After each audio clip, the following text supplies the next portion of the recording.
Del Evangelio según San Mateo, en el capítulo 11, versículos 25 al 27. En aquel tiempo tomó la palabra Jesús y dijo: Te doy gracias, Padre, Señor del cielo y de la tierra, porque has escondido estas cosas a los sabios y entendidos, y se las has revelado a los pequeños. Sí, Padre, así te ha parecido bien. Todo me ha sido entregado por mi Padre, y nadie conoce al Hijo más que el Padre, y nadie conoce al Padre sino el Hijo, y aquel a quien el Hijo se lo quiera revelar. Palabra del Señor. Gloria a ti, Señor Jesús. El texto del Evangelio de hoy comienza con una anotación temporal. En aquel tiempo. Subrayemos la palabra tiempo, que aquí en griego es la palabra kairos. El narrador de Mateo llama al acaecimiento un acontecimiento, al cronos un kairos. Un kairos que une lo que Jesús está a punto de decir con los eventos recientemente narrados por el Evangelio de Mateo, en particular con dos de ellos. Uno, con la pregunta de Juan Bautista sobre el mesianismo de Jesús. ¿Será este realmente el Mesías? Pero también con el fracaso, o al menos el escaso éxito que ha tenido la predicación y misión de Jesús en este Evangelio a pesar de todos los milagros y enseñanzas que ya hemos visto. Jesús acababa de regañar a las ciudades de Corazaín, de Betsaida y de Cafarnaúm, porque a pesar de haber sido beneficiadas con una predicación más abundante y con más milagros, a pesar de haber presenciado las obras de poder que llevó a cabo en ellas, estas ciudades no se convirtieron.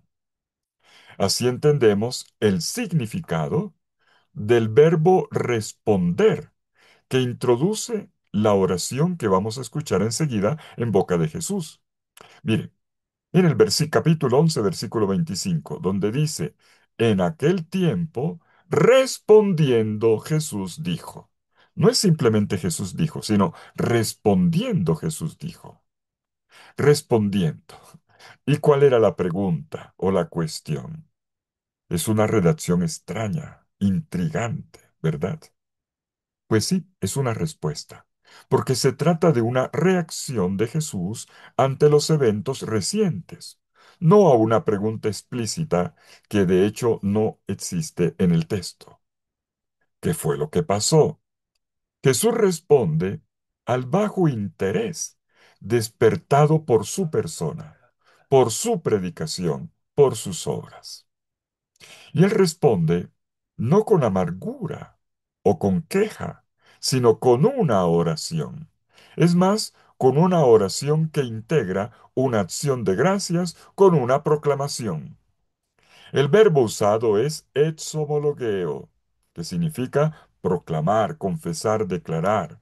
Se podría traducir yo te declaro, Padre, o también yo te digo con reconocimiento y gratitud, Padre.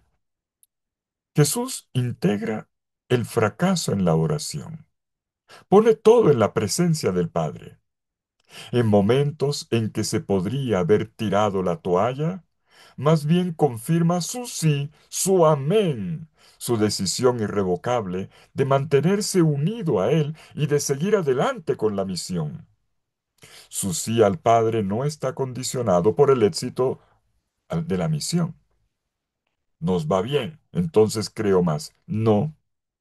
Lo que une a Jesús al Padre es una vinculación, una adhesión radical que se mantiene en alto pase lo que pase, en toda circunstancia, incluso en situaciones desfavorables o contradictorias, como las que vemos en los pasajes anteriores de este Evangelio. Nada de esto afecta a Jesús. El no que han recibido su persona y su ministerio por parte de algunos, lo lleva más bien a confirmar su sí al Padre en su oración. La oración es siempre una respuesta que reacciona tanto a la palabra de Dios como a los eventos de la vida que no pueden dejar a un creyente indiferente, si es que de verdad creyente, con la oración, incluso en el fracaso o aquello que consideramos como tal, como el fracaso, por ejemplo, en la pastoral, porque no viene la gente, o porque se fueron algunos, o la ausencia de frutos en el ministerio, tanto que he trabajado y no veo resultados, o la esterilidad de la predicación, no me escuchan, o el rechazo o el desinterés de los demás. Nada de esto se convierte en una causa de desánimo o de deserción sino en un momento de kairos. Así empieza el Evangelio, en aquel kairos, en aquel momento, en aquella ocasión, una ocasión propicia de confirmación paradójica del seguimiento del Señor. Y es así como el cronos, que es el tiempo cronológico, el tiempo en su dimensión aritmética, matemática, el tiempo que pasa, se convierte en un acontecimiento, en griego kairos. El acaecimiento se transforma en acontecimiento. Digámoslo así, la crisis en oportunidad. Sigamos leyendo. En este pasaje, Mateo presenta a Jesús como una figura de revelación y de iniciación a la revelación. Revelación de Dios, por una parte, e iniciación en la revelación para los discípulos por la otra. Esto se llama técnicamente mistagogia. Y al mismo tiempo que con su humildad Jesús revela quién es Dios y cómo es Dios, también Jesús se propone ahora como un modelo, como un paradigma de humildad delante de sus discípulos. Esta intención de revelación iniciática es construida por Mateo con una estructura tripartita modelada sobre un texto sapiencial que encontramos en el Antiguo Testamento, en el capítulo 51 del libro del Eclesiástico. Fijémonos bien. En Mateo encontramos un himno de acción de gracias, versículos 25 y 26, y enseguida un monólogo sobre la relación entre Jesús y el Padre, versículo 27. Y de ahí pasa, lo veremos mañana, a una invitación a sus discípulos para que vengan a la escuela de la sabiduría, vengan a aprender de mí, para que se pongan en el cuello el yugo que es la imagen de la ley que se pone en práctica. Serán los versículos 28 y 30 que dejamos para mañana.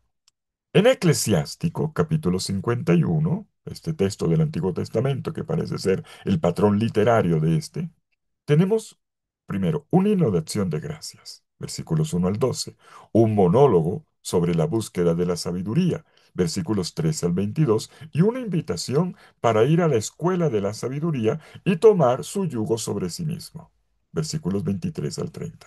El esquema del texto del Antiguo Testamento, Eclesiástico 51, y el de este, Mateo 11, 25 al 27, es el mismo. No es casualidad que en Mateo 11:19 se haya hablado de las obras de sabiduría que se realizan en las obras del Mesías.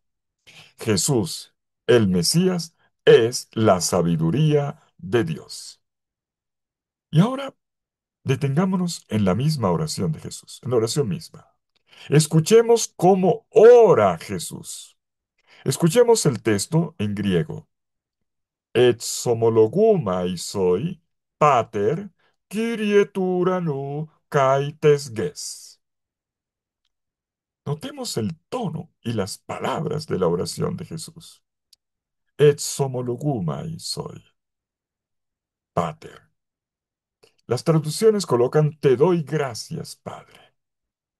Pero no es solamente esto, no es que la traducción esté mal, pero hay un matiz aquí que es importante. La oración de acción de gracias de Jesús, expresada con un exhomologueo, una exhomologesis, eh, es al mismo tiempo una acción de gracias y una confesión de fe. Ya lo dije hace un ratico.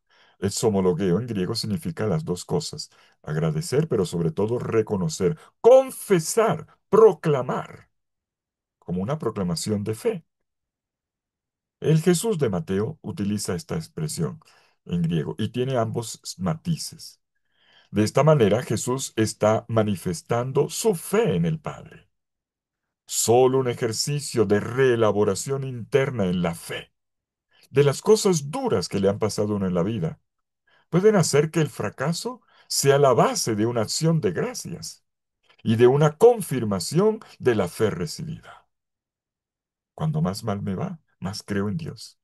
Cuando más dificultades tengo, más agradezco. Eso es lo que está sucediendo aquí.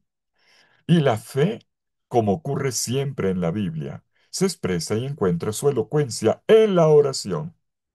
Jesús es un hombre de oración porque es un hombre de fe. Esta oración también revela el punto de vista desde el cual Jesús observa las cosas que pasan. En la oración, Jesús reconoce, agradece, proclama al Padre, no tanto por la acción de ocultamiento de su revelación para algunos, que no entienden a Jesús, sino por todo lo contrario, la otra cara de la moneda, por la positiva, por la apertura de esta revelación hacia otros. Yo te alabo, yo te reconozco, yo te agradezco, yo te proclamo, Padre, Señor del cielo y de la tierra. ¿Por qué? Porque has ocultado estas cosas a los sabios y prudentes y se las has revelado a los pequeños. Esto quiere decir que el acento no es punitivo hacia la gente que no ha aceptado la predicación y la revelación que contiene, sino más bien de reconocimiento y de gratitud a Dios Padre, que revela sus designios a los chiquitos, a los pequeños, porque la palabra está teniendo su efecto precisamente en aquellos para los cuales estaba destinada. ¿Y quiénes son estos sabios y pequeños? Los sabios, en griego sophoi, los pequeños, en griego nepioi, no son dos grupos o categorías de personas en contraste, como quien dice los educados y los ignorantes, los formados y los sencillos. No, la palabra griega nepioi, utilizada aquí por Jesús, significa infante.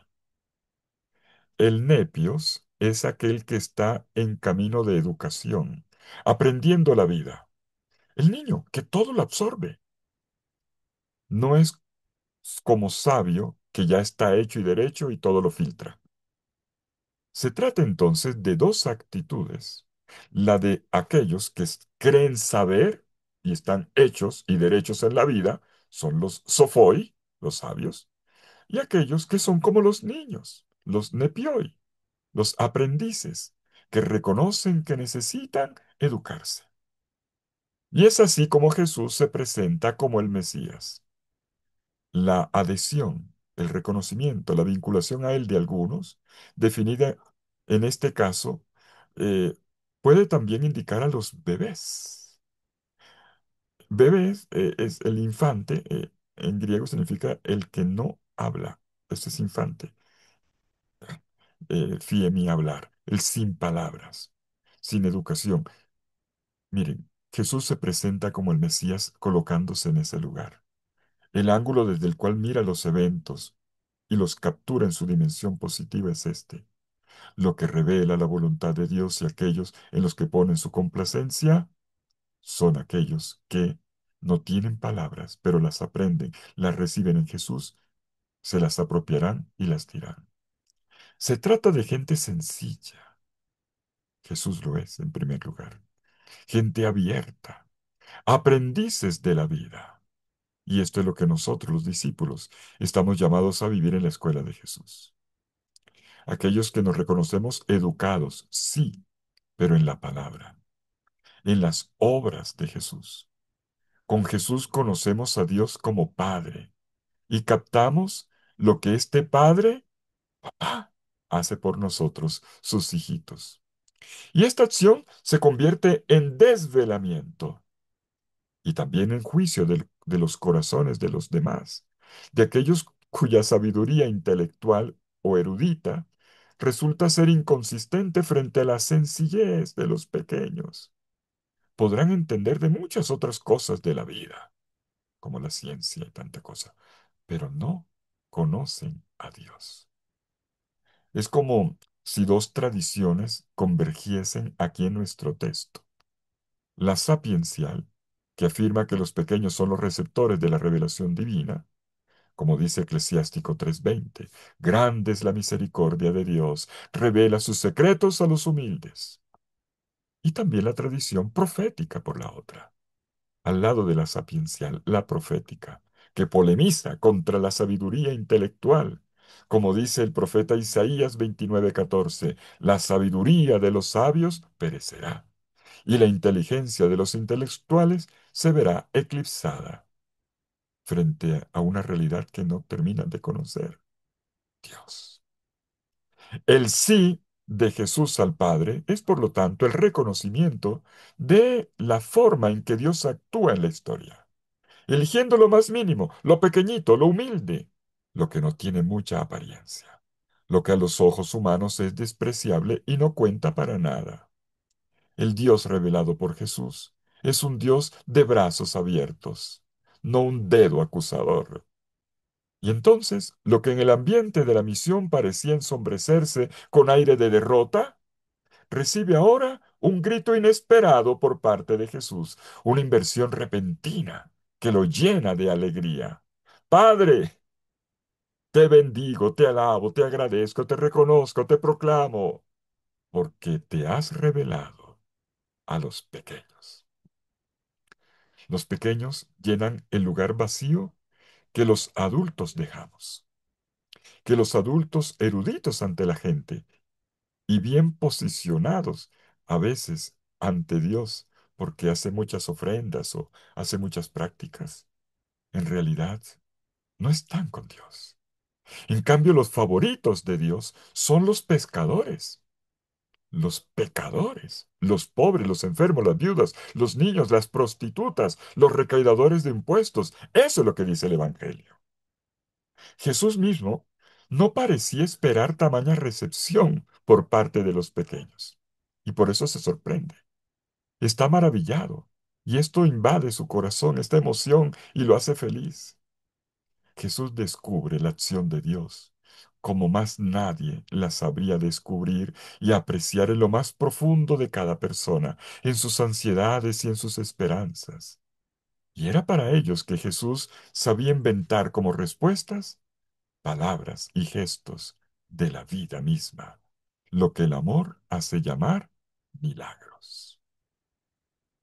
Te alabo, te bendigo, te reconozco, te proclamo, Padre, porque has revelado estas cosas a los pequeños. Terminemos, terminemos por hoy mirando la lección. Lo que habría podido, los que habrían podido y habrían debido recibir el mensaje de Jesús, no lo hicieron. Se cerraron ante la verdad del Evangelio. Se quedaron con su propia verdad, la religión a su manera. El Evangelio de Jesús, su revelación de la obra del Padre en el mundo, no fue aceptado por los doctos, los sabios, los escribas, los fariseos, ni por los fieles devotos, sino por los pobres, los sencillos, los desarmados, los que no están prevenidos, los que aún desean y se dejan asombrar por lo que Dios hace en sus vidas. El Evangelio no está reservado para los que se consideran a sí mismos como los mejores, ni a los que se creen santicos. Se les ofrece a todos, pero solo saben recibirlo aquellos cuyos corazones son libres, despojados y dóciles. Los pequeños, los pecadores, los últimos de la fila, las periferias del mundo, han entendido que Jesús ha venido precisamente por ellos, para traer, comenzando por ellos, la revolución de la ternura. Ustedes valen más que muchos gorriones. Acababa de decir Jesús, lo leímos hace poco. Ustedes tienen un nido en el cuenco de las manos de Dios. Había dicho Jesús. Y Jesús expresa en la oración su asombro porque Dios ha trastocado la lógica de un mundo que piensa que solo quien es competente, quien es rico, quien actúa en la política sin escrúpulos, se merece el éxito. Es la lógica asfixiante de todos los tiempos. Pues no, Dios es diferente. Dios, en cambio, le da a cada uno, no según sus méritos, sino según sus necesidades. Los marginados, los pobres, los despreciados, los que tienen más dificultades, son los que reciben más atención de Dios. Para encontrar a Dios, no hay que hacer demasiadas cosas, solo tener un corazón disponible que sepa amar y ser amado. Un niño comprende inmediatamente lo esencial. Si tú lo quieres o no, él se da cuenta. ¿No es verdad? Después de todo, este es el simple secreto de la vida. No hay otro más profundo. Te alabo, Padre.